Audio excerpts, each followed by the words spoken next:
Hello children, welcome back to the literacy class. So in today's class, I'm going to introduce you to a new poem, that is Diamante poem. Okay, so listening to this name, please don't get worried or don't get confused. It's such an interesting poem like Cinquain. Okay, it follows half of the rules from the Cinquain. If you are aware of that, you have already learnt that poem, and I know many of you enjoyed writing that poem on different topics. So the same way, half of the poem is depending upon the Cinquain. It follows the rule from the Cinquain, and later on you just have to repeat some of the rules from that same poem, but a little change is there. Okay, so I'll be just telling you. So Diamante poem is, when you write it, it's a 7-line poem, and when you write it, it just looks like the shape of a diamond. Okay, because of the rules, it just looks like that. So it's a 7-line poem. So where in the first line, the rules I have put it in two different things so that you can understand that very clearly. So in this poem, there are 7 lines. The first line is the topic line. Okay, here the speciality of this poem is it has got two topics. Okay, and both the topics, like in Cinquain, where you write the topic on the top, the first one, and the last fifth line is the meaning of the same. The meaning you write, isn't it? For example, if you start writing person's name and describe all those adjectives, verbs, whatever you wish to write, and then at last you will write who that person is. It's again a meaning, isn't it? When you write about a flower, you just put the name of that flower and you say what are the adjectives, what are the verbs, what is the phrase, the sentence that you want to tell about the flower, and later on you just write flower, isn't it? So you write the meaning. But in Diamante poem, the speciality is that you have to end the poem in the opposite word. For example, if you start the poem from winter, it should end in summer. Okay, so the first topic will be one, and the second topic is the opposite of the first topic. So going to the rules, the first is the topic. The first line is always the topic, so you need not write the topic separately. The first line itself is the topic here, and the second line is two adjectives, the same like Cinquain poem, where you have to write two adjectives. So again, I'm repeating, adjectives are the word that describes a noun. Okay, for example, boy is a noun, tall boy, so the word tall is an adjective. Okay, so you have to, when you are choosing a topic, you have to describe that topic using just two adjectives. Just you have to give new two words, two adjectives, that is enough. You need not write it as a sentence. You just have to give two words, the same way as Cinquain poem.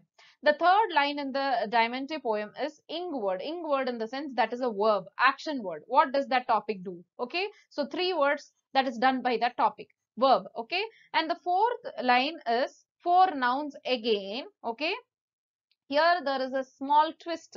What is it? The four nouns, either it's that four words, the first two words should be the word related to the topic one. Okay, and the next two words should be the words related to the topic two. It can be like that, or you can write a small sentence about topic one. Okay, so again I'm repeating, in the fourth line, either you can write four nouns or a sentence. When you're writing four nouns, first two nouns should be related to the topic one. The next two nouns should be related to the topic two. Okay, the opposite word. Okay, and line 5, again the ing word. Now this verb should be related to topic two. Already you have given the verb related to topic one, three verb. Now we are going to the opposite side, isn't it? So we have to write verbs, three verbs that is related to topic two. Again, we have to come back and write two adjectives that is related to topic two, and we have to write what that topic is. So as I said you, if you are starting your poem with winter, you have to write two adjectives about winter, and write three verbs that you do. Okay, in the third line. Next, when you write the fourth line, two words should be related to winter and two words should be related to summer, because I said you that topic one and topic two are entirely opposite. Okay, if you are choosing rainy, it should be sunny, isn't it? If you are choosing friend, that should be enemy. The topic two should be enemy, like that. So here, when you're talking about the fourth line, it's like two words that is related to topic one, two words that is related to topic two. So we were talking about winter. So two words related to winter and two words related to summer. Then again in line 5, you have to write three verbs that is related to summer, because that is our topic two. Then two adjectives related to summer, and just write the word summer. That is how this pattern is, the rule is. Here again there is a rule, I'll tell you. Line 1 is a noun. Line 2 is two adjectives about the first object. So you're choosing one object for writing a poem. It can be not only an object, it can be a person, it can be anything. Anything you can write. But you have to be sure that you should be knowing the opposite of that word. Okay. Without knowing the opposite, this poem is not at all nice. Okay. So the two adjectives about the first object or first topic, I should say. Three verbs about the first object. Four nouns. The first two are about the first object and the second two are about the second object. And as I said, you can even write a sentence, which is, which is talking about both the topics, or you can just write the topic one, the sentence about topic one. But it will be better if write the sentence based on both the topics. So the poem will be more interesting. Okay. Three verbs that is related to second topic, two adjectives related to second topic, and the word itself. So this is such an interesting poem. Just understand the rule. I show you how it is written. So this is the first poem, and this is written by Manasa, a poet. Okay, she's also like you. She's a student, and the topic is given as rain, and she has started it with a raindrop. So it doesn't matter even if your topic is changing. That doesn't mean that you have to change the entire topic. It's not like you have to give the topic as rain and you just start with some other. You can write it like this also. Okay, but the topic is related. Okay, so here you can even name your topic as raindrop. There is no issue with that. And you need not write the topic again and again. You can just directly start writing it. So here you can see the first line is raindrop. That is the first word. That is a noun. So raindrop.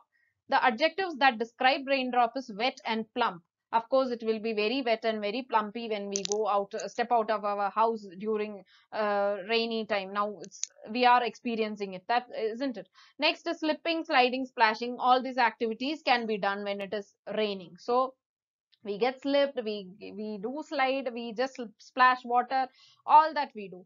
And the fourth line, you can see how beautifully it is described, that here comes the rainbow. So I told you that in the fourth line, the sentence or the noun should be related to the both the topics, right?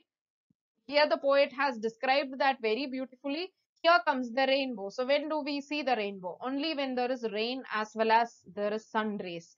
Raindrops should be also there. Sunlight should be also there. At that point only we can see the rainbow. Even when one is missing, we can't see the rainbow. So beautifully the poet has talked about both the raindrops and the sun rays by giving just a phrase telling that here comes the rainbow. So when it is a rainbow is there, what does it mean? It means that the sun has started to shine again. Okay, so when there is a sun rays, what you can do is we can play, dance, and sing. That is how the poet has written the verbs playing, dancing, and singing. So all these words ending in ing are called as verbs. That is action word. We have already discussed that. So of course we can play, dance, and sing during rainy season, but nobody will allow us to do that because definitely we'll fall sick. So once there is a sunlight, we can definitely do all this. And then comes warm and bright. These are the two adjectives that describes about the topic two, that is sun rays. Next is the opposite word. So raindrops, the opposite word is sun rays. Next, when you go to the second example, it is talking about winter, and the title, there is no title. You can just assume it. It's winter. Okay, there you don't have to give a separate title to it to start writing it. You can just directly start writing. So winter, after winter there are two adjectives which is talking about the season, that is the winter: frosty and bright. Okay, the next is skiing, snowball fighting, sledding. So skiing is a sport which is done in snowy areas, and snowball fighting is also a sport, sledding is also a sport. So all this is done during when there is a heavy snowfall. Okay, and what are the things that happens? Verbs: icicles. Icicles are the ones where you would have seen this when you open your fridge, the water droplets will be frozen, right? You can see that droplets in the form of drop itself. Okay, like some thorns it will be. So that is called as icicles. You can see snowflakes, vacation. So here the poet is talking about, you can see that two lines, that is two nouns.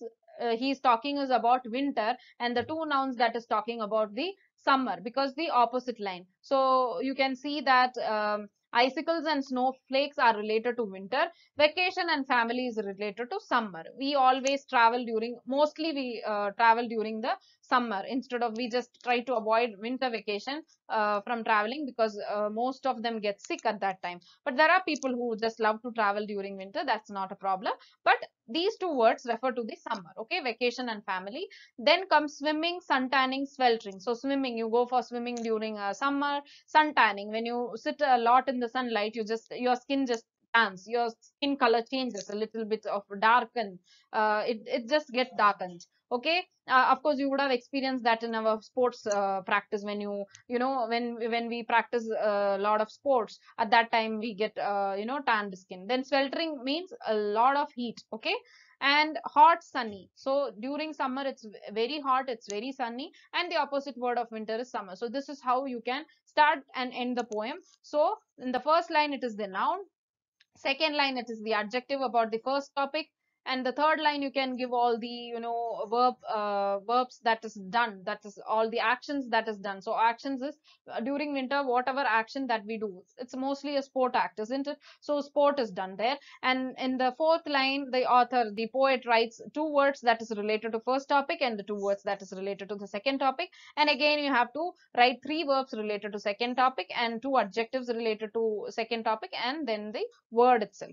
Okay, so this is like a mirror cinquain, we can call that, because in the first part it's fully cinquain, and when you twist, when you put, when you put it upside down, that becomes the diamond. That is, again you have to write it. At that time you get the diamond shape, and that is how the name has been given to this poem. I think that you have understood this poem. So now it's your turn to choose any topic, but make sure that you know the opposite word of the topic. So follow the rules and write the poem, submit it in the Google Classroom so that I can give you the feedback. Okay, till I meet you for the next time. Bye, take care.